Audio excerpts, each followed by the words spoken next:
So one of the questions I get a lot is buying with a partner. What's your advice around this? Buying with a partner is quite an interesting feat because it's easier for people to get into it. And Lloyd, what about this topic on rentvesting? Is that sort of an option too? Because with the housing affordability. Well, rentvesting is essentially live where you want to live and then buy an investment property where you can afford to. Want to live might be in your favourite suburb, might be near the beach, might be close to work.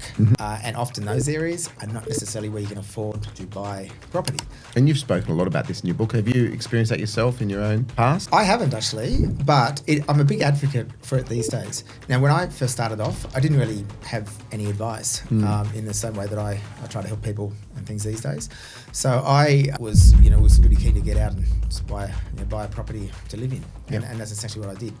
And I bought a really small one-bedroom apartment in Rockdale in Sydney. Over the years, that property had done quite well. We can give some good advice to our listeners. So let's get into it. Absolutely, looking forward to it. Morning, Lloyd, and welcome back to the studio. We've got a great podcast today, something that's on everyone's lips. How you been? Doing really well. I'm really excited to be here, but what are we talking about today? Housing affordability. It's on the news everywhere at the moment. I think there's a few topics in there we should cover. We can give some good advice to our listeners. So let's get into it. Absolutely, looking forward to it. All right, so one of the questions I get a lot, and I thought this might be quite good for our podcast, is buying with a partner. So that might be a business partner, a personal partner, a good friend. What's your advice around this? So I guess there's different aspects around that. I mean, obviously, buying with a personal partner is a bit different if you're buying a home or an investment from that perspective. I guess to start with, let's look at buying with a business partner or it could be a family or a friend that you're looking to buy with. But taking a step back, people generally do something like that to help with the affordability of a property, and often the first property, because what we're seeing at the moment is high interest rates have lowered people's borrowing capacities, and now that interest rates are starting to come back down, we're seeing that the markets are starting to take off and will continue to take off. So people kind of feel like they're kind of treading water a little bit. So from that perspective, higher borrowing capacities doesn't necessarily mean they can afford more property, because properties are taking off. So they are looking at sort of more colourful options. Buying with a partner is quite an interesting feat, because it's easier for people to get into it because generally people look at doing 50-50 each. Now they might both have 50% borrowing capacity on it, or one person might be the money partner, the other person the borrowing capacity. But what's really important is they go and seek advice from their accountant, but also their solicitor, and get drawn up what is called a joint venture contract. Right. Now, the reason for that, and I'll give you a little bit of a bit of a backstory, I guess. Many years ago, I had some clients that I was building a duplex for. And they came to me and said they want a duplex, and they're building it together. So we went and did that, and that all went well. But at the end of the project, the whole agreement between the two of them was that they were going to get one unit each. Now, the problem with that is that one unit ended up being valued more than the other unit. Now, they were actually identical. It was an identical duplex, each unit identical, but the valuer decided that that one unit was just worth a little bit more because it was maybe slightly less slope or facing sunnier aspect or something like that. Whatever it was, valuers, I can never work out valuers anyway, but one was worth a little bit more than the other. And then one client got a bit upset because, why is his duplex worth $20,000 more than mine, and all that kind of stuff. And that was also a bit of a learning curve for me, realising that I need to suggest to people they need to have a JV contract drawn up so people know exactly what they're getting themselves in for, because an ideal scenario there would have actually been for them to instead of deciding they're just going to get one unit each, because they were planning to sell it in this instance, they could have just decided they're going to split the profits 50-50. So it doesn't matter what the units sell for, they would just split the profits rather than to get one unit each, and therefore it would have been equal. So that's just an example there. Of course, not everyone's going to be building duplexes. Yeah, and where do they go to get a JV? To their solicitor. Right. So the solicitor's the right person to go and get advice and getting that done up. And that will also outline, the pros and cons and what can go wrong, and because there are some risks involved, with having a JV set up as well. because people often think that you just get into you do a JV, it's cheaper to get into a property and things, but you do need to be aware that you are buying property with somebody else, and if that other person doesn't fulfil their commitments or they're unable to, if they lose their job or something like that, then that can impact your own ability to own that property or be able to afford that property. So these things need to be spelled out in the So JV. just an example, Lloyd. So if you and I both bought a property and we did a joint venture and you couldn't afford to pay your half or I couldn't afford to buy half, the other person has to pay the whole amount and they're liable to it. The other person is liable to it. So therefore, you're liable for it. If you can't do it, then you might need to sell the property, essentially. So these things need to be, that's why you need to seek that advice. And this can then affect you a bit further down the track, say if you want to buy another property, the same scenario comes back, doesn't it?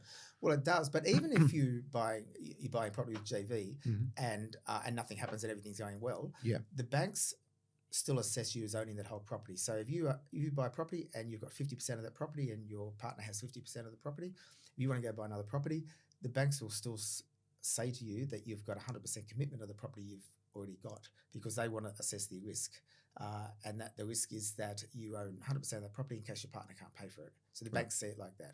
So that's something to be very careful of, because it can affect your borrowing capacity going forward. So you need to seek advice from your accountant around that, and structures also to buy. And should you be buying in both your names? Should you be buying in a trust and all that type of stuff? But generally, people will buy in a JV because it's more affordable for them to get a foot on the rung, get a foot on the ladder, and then down the track they can sell that property and then be able to go it alone, take the profits they've made from that property and then go it alone. So that's the. It's not a long term thing. You're saying if you're doing a JV, maybe not look at it for a 20-year period. You might be looking at this for 2 or 3, or what do you normally recommend for a period? Yeah, well, it's not so much what I recommend, but it depends what people are trying to achieve. But if they're building a duplex, that might be a project that takes a couple of years, so it might be something like that. If they're buying an investment, they might need to keep it for 3 to 5 years to see significant enough growth, to sell and then move on. But ultimately, you're really doing a JV, and this is with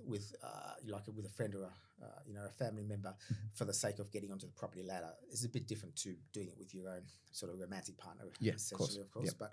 But yeah, generally, 3 to 5 years, get rid of that property, then try to get on, continue your investment journey yourself, essentially. Right. And I see a lot of people come through with this as well, buying in your self-managed super, buying a home in your self-managed super. Is that something you recommend? So we're obviously talking about investments, not homes. No, you can't buy your own home in self-managed super. There's a lot of people that do try, but you can't. Some people do come and say, I want to buy my own home in a self-managed super, and it's not definitely. They want to rebuy their own holiday house down the South Coast somewhere in their super fund. You can't do that. Yeah. So a lot of people do come to us wanting to buy in their super, in the SMSF.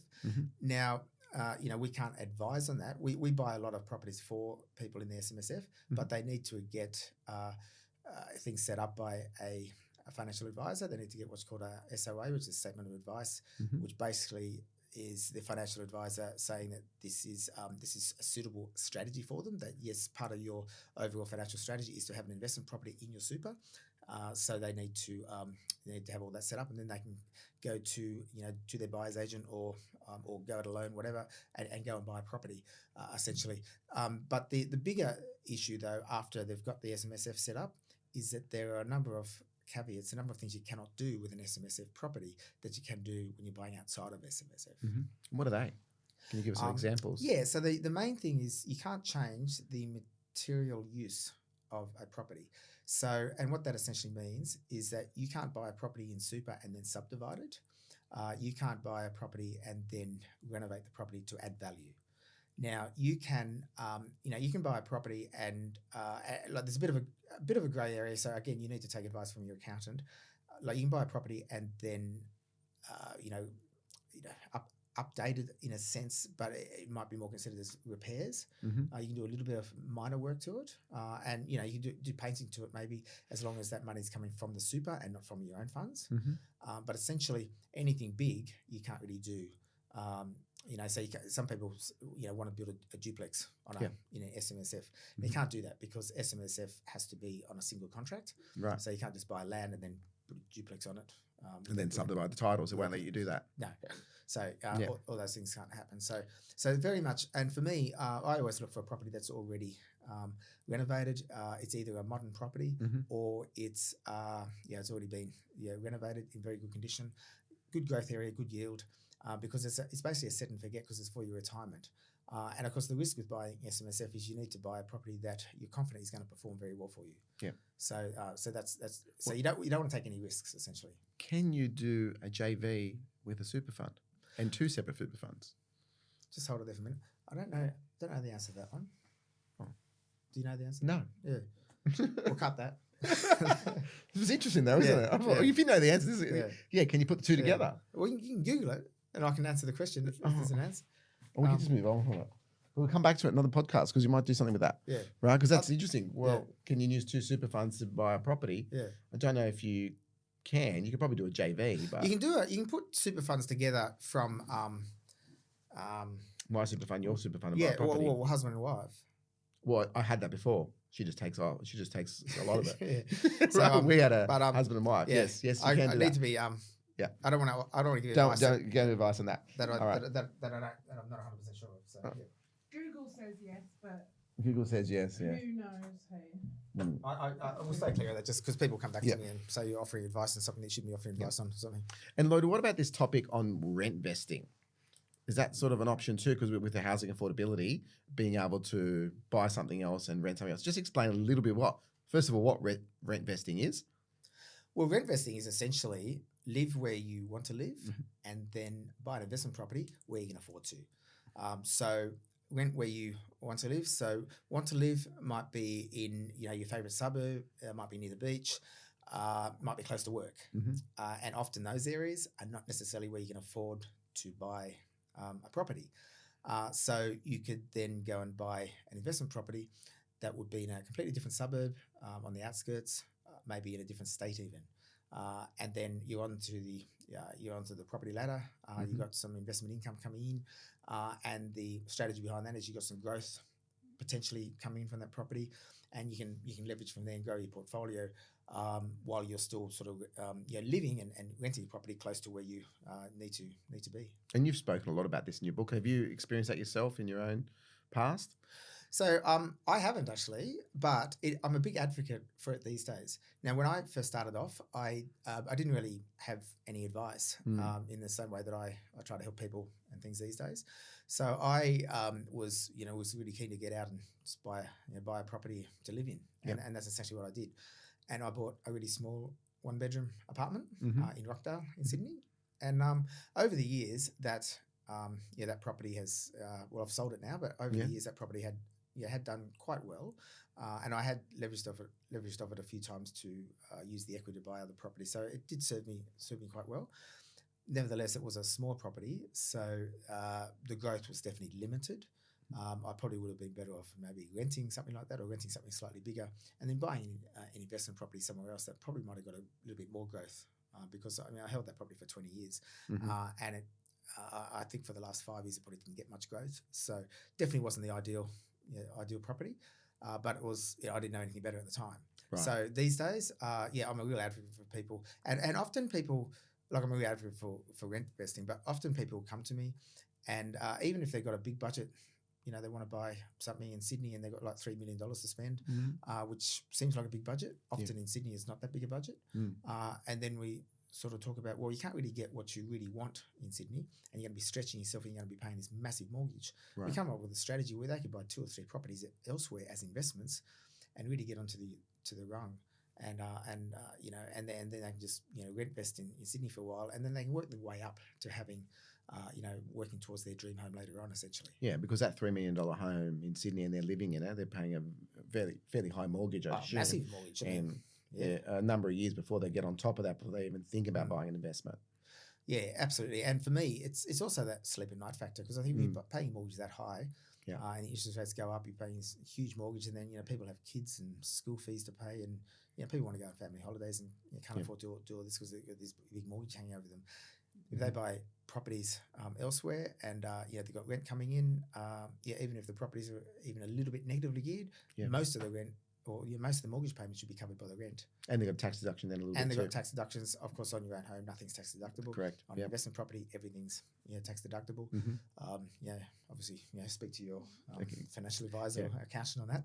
and I'm sure you got clients on your book that have probably done this and then sold one or two of their investment properties and then bought the home they wanted. They do, absolutely. Yeah, Yeah. they have. And I'm a big advocate for that. It takes time, but it is definitely something that we work towards. And people have done that where they have sold investments and put themselves in a position where they can buy their own home. And that's something that I did. And it took a while to get there, but I wouldn't have been able to get there without having some investments and leveraging off them to get into that home I wanted. Otherwise, I'd probably still be living in something quite. Obviously, when I first bought my first Still property, believe in Rockdale. But I was I was single at the time, and that suited my needs at the time. But I wouldn't be able to be living there with a wife, 2 kids, and a dog. Yeah. So I'm glad I ended up having a strategy that sort of helped me to get into some. Yeah, maybe the neighbours wouldn't have enjoyed the music so much too, always playing at night either back in those days. Right. Yeah. All right. So Rentvesting covered. Building a duplex, getting into the market that way. Is this an idea in a regional suburb? Would you do something like that? Look, these days it's actually getting harder, but definitely, it's definitely been something that's been proven and done very well. These days with duplexes, the construction prices have increased a lot over the years, particularly since COVID. So that is a conversation that I have with a lot of people. But the main thing about sometimes people want to build a duplex, they don't have quite the funds for it, so they want to go and sort of do a JV and try to do that duplex thing. That's where I might suggest to people, well, actually, you've got a good enough borrowing capacity and enough funds to actually go and buy a property yourself without doing a duplex. Building a duplex does have a bit of risk. There's no absolute guarantee of the results there or of the time frame, because things can be drawn out with DA time frames, with wet weather. We've seen some really wet weather this year and stuff as well. And often, if you can get your own sort of investment property and maybe add value other ways, do your own little cosmetic renovation, you might be add some value, and it's sort of less risk than maybe getting into a duplex. Yeah, and you got rent straight away as well. Yeah, and I'm sort of saying that because I've always been an advocate of duplexes. So, but just in terms of just giving people a bit of transparent advice, that's kind of what I say to a lot of people when they come to me now is, we just need to consider those numbers. And, for people who are pretty cashed up, then, they can definitely work. And not so much regional areas these days. A lot of the stuff I do is sort of on the coast, because that's kind of where the numbers do stack up. But you need to up-spec the bills a bit more, and then but they're more expensive and things like that as well. But definitely an option. But it comes down to strategy. So we just need to have that discussion and look at what's the best strategy for you. Now, housing affordability. We've got the governments around the country talking about building more. Do you think this is going to improve over the next couple of years? Do you think we're going to have a better 2025 now with housing affordability? Price is going to keep going up? What's sort of your predictions? I think the price is going to keep going up. I think that we're starting to see prices move in Melbourne. We're seeing some significant house price growth in southeast Queensland, particularly sort of around a lot of the Brisbane suburbs. And I think we're going to start to see Sydney take off, probably next year. Sydney's a bit of a funny market at the moment, but I think it's going to start moving soon. Couple of stats. I mean, in the last financial year, there's about 40,000 people who moved from Sydney, out of Sydney, and most of them actually moved into Queensland. Right. And at the moment, the stats are there's about 300 people a week moving into Brisbane. Now that's a bit of an issue. Like, as an investor, that makes it very exciting to buy there, because you've got housing shortages, because the government's nowhere near reaching their housing targets. Yet you got population growth that's really pushing on the doors of Brisbane and southeast Queensland. So as an investor, you're buying there, you can be pretty confident with getting good growth there. That, along with the infrastructure that's going in for the Olympics that are coming and everything. So there's some good stuff happening there. But there's no real relief there long term, I think, for first home buyers. Traditionally, we've seen the price points between Brisbane and Sydney for similar type of properties, hover between sort of 60 to 70% difference, which basically means properties in Brisbane are generally being about 60% cheaper than Sydney. That gap started to close a bit. Okay. But the thing about that is it's going to continue to close, because the Brisbane market is really taking off. So that's just sort of an example of that. I don't think we're going to see any easing of that, because I just don't think there's enough housing around at the moment. And what about Melbourne? Melbourne's an interesting market at the moment. They've had a lot of changes to regulations down there. Is that affecting the market, and is that going to see growth? Well, it's very interesting, because the Labor government there, and it's still Labor government, but when Dan Andrews, Captain Dan as they called him, was in power, they increased the land tax, essentially meaning like they reduced the land tax threshold to $50,000. $50,000. Now, as comparison, it's only on land tax, like the land value, unimproved value, just a vacant block, basically. Yeah, but as a comparison, in New South Wales, the land tax threshold is $1,075,000, and in Queensland it's $600,000. So in Victoria it's $50,000. Now that really scared all investors and everything, and everyone tried to sell their property and they couldn't sell and no one wanted to buy it. The market went completely flat. And what did that do to the rental market when they did that? Well, that's pushing that up, isn't it? Yeah, rental yields, went down.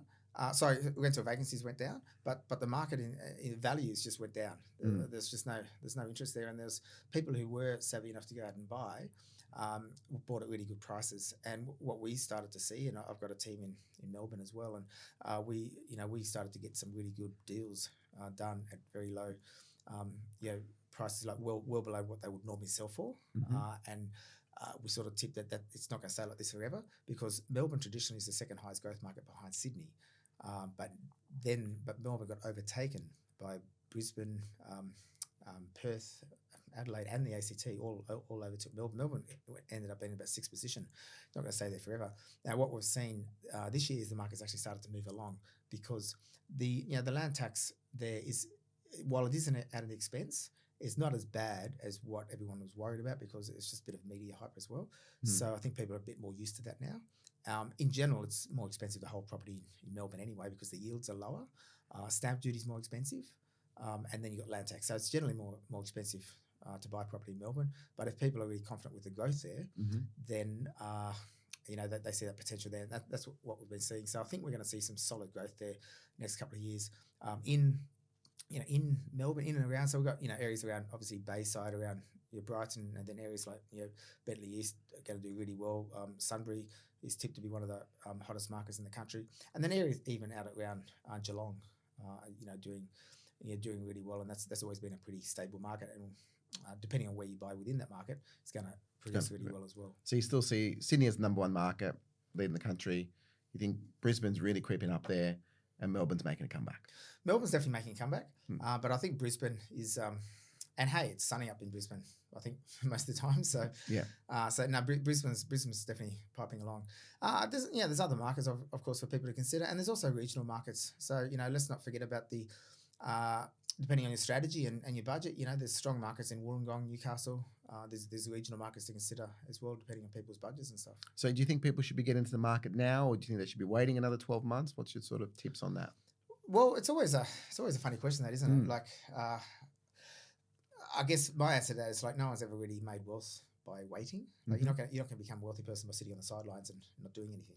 Yeah. So I always think that you're better off getting into the market when you can afford to, rather than just see what the market's doing, because 12 months is a long time. So interest rates can come down. So people are thinking, oh, great, my borrowing capacity will be more. But then the markets will take off. That's right. But no one's got a crystal ball for that. So I'm hypothetically saying that the markets will take off. But if they do, then you might have more borrowing capacity, but then the markets will take off. There's going to be more competition. Yeah. So I think you just got to, get out there, have a go, get your borrowing capacity in order, do some research, get your strategy right, understand what you're doing, and try to get in there. If it's as an investment, then I think it's it doesn't really matter where you buy, as long as the numbers make sense. As long as you've got the data and you understand where the data's pointing to, and there's it's pointing to good growth and good yields. Again, there's no guarantees of that, but you've got to be sort of fairly confident. Yeah, and we look at past histories. The markets have always just crept up, haven't they? No one's got a crystal ball, but if you look at the past, markets always got more and more expensive as the years gone by. We have our little dips, but then the correction comes again. Yeah, and that's right, and it's been like that for the last 70 years, really. Yeah. So, there's obviously a bit of a caveat there. You've got to buy in the right location. I mean, and when I wrote this book, I did talk about my property in Blackwater in central Queensland, which I've still got. That was, renting. So maybe explain to our listeners out there this property in Blackwater. I know the story, but I think they'd be interested to know. Well, it was renting for about $800 a week. Right. So I bought it for about $250,000. It was only for $800. So a week. positively geared. So that's straight off. positively geared. You know, that's it took many years later. I wrote the book, by the way. Right, But, yeah. But when the mining boom ended at about the end of 2012, that went back from that rental when the mining company moved out into just having a regular guy from town renting it. Yeah. It ended up renting for about 190.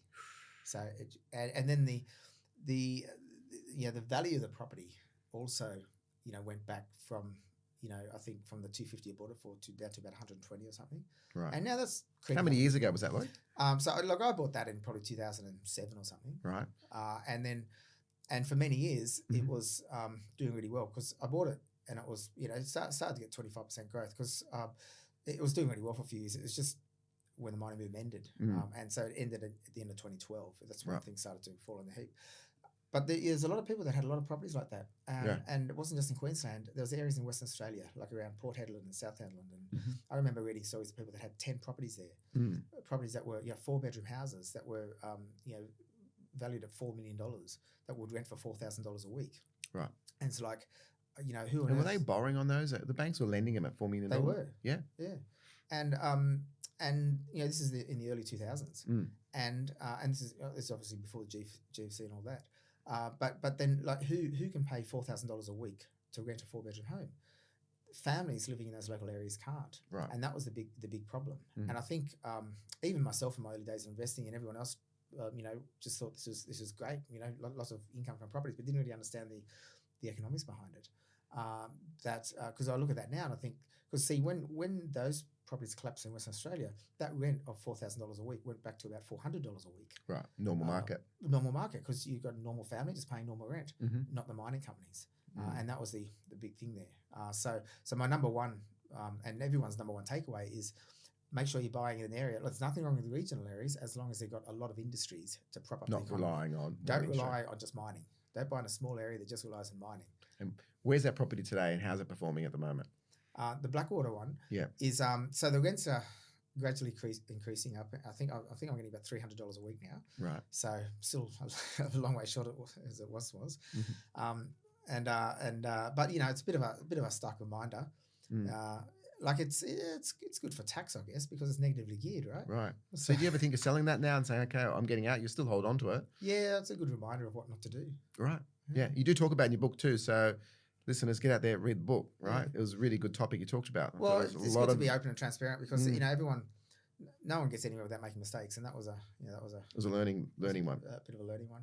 But selling it, I mean, I wouldn't because a lot of properties in my portfolio I've actually paid off, but that one I actually haven't paid off. I've still got that on a loan, but it's good for sort of tax. Yeah, it's a really bad strategy. If anyone's listening to me and they're thinking, oh, this is crazy, yeah, it kind of is, but it actually does contribute towards getting tax back on it because it's actually negatively geared. Right.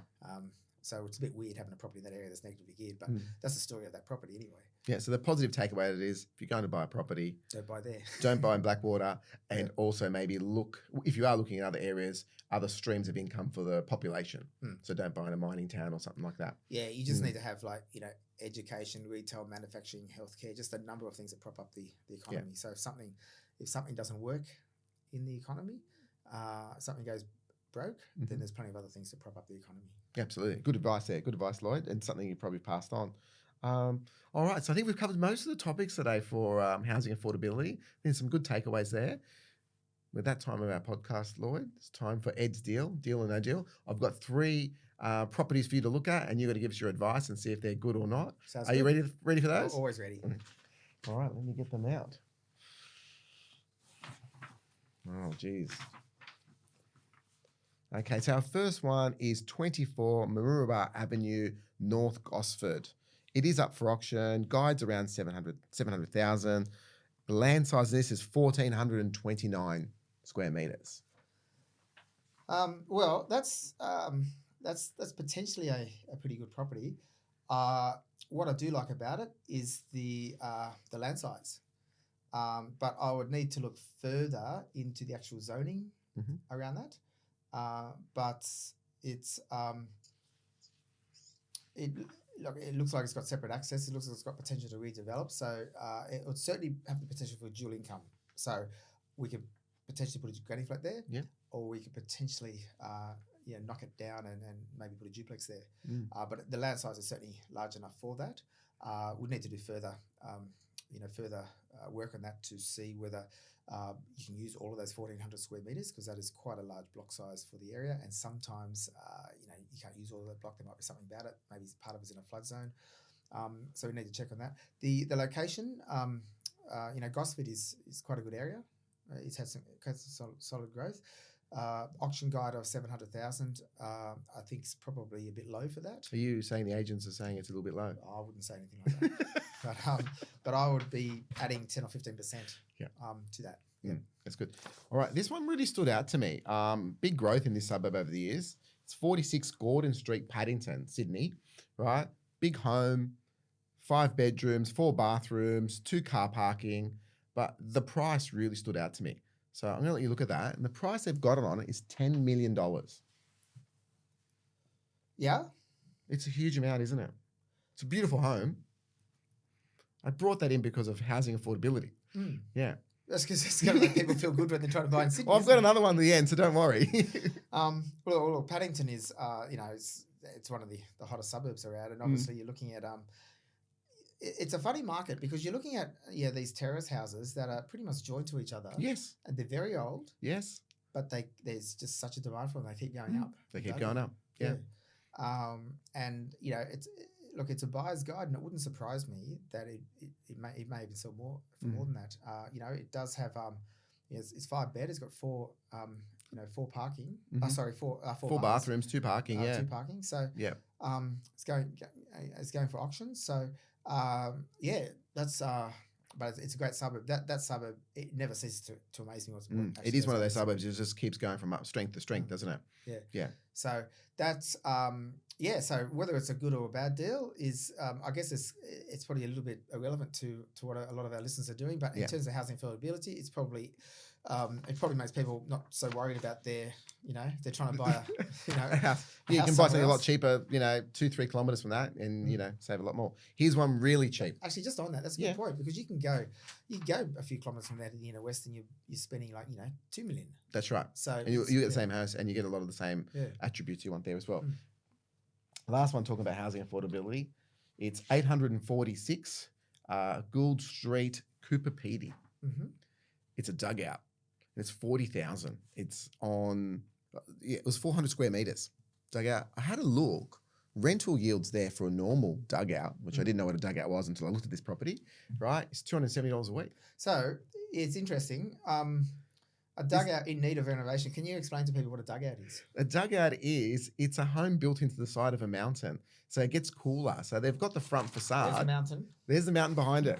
Yeah. So it's not something you see every day. And then your other bedrooms are built in to the hill. Right. And they are renting in Cooper Pedy. So I haven't never been there myself yet. So have you been there? No, I haven't been there. I have to say this would be a no deal. Because it's really attractive rental yields. It is an attractive rental yield, yeah.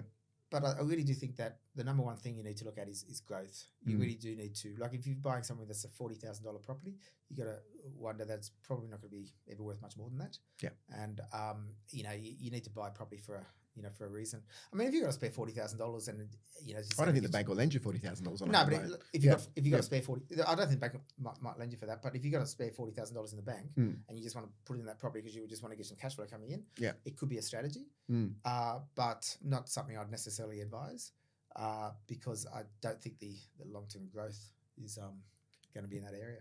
But it's a really good find. Isn't it? It's a great. I love we're testing you today, Lloyd. We're testing you today. So we've got the 3 properties there. We're not going to 10 million at Paddington today. We're probably going to North Gosford. Looking at that, I think we'd go to North Gosford. I think I like that. That has potential. Yeah. That would looking at that listing, I would definitely do some due diligence. And it's a nice looking home. Looks like it's built in the 70s. Oh, well, I'm not too fussed about. I never get emotional about it. It's got a purple roof. Yeah. It's not that nice looking. It's got a purple roof. Probably the printer. Yeah, but it might be. And the purple roof is the printer. It's the printer if anyone can see that. It needs some more ink. Well, Lloyd, that brings us to the end of our podcast. Thank you very much for coming in today. It's been enjoyable sitting here talking to you. And thank you for all your tips and on our podcast. It's been a hoot. Yeah. Until next time.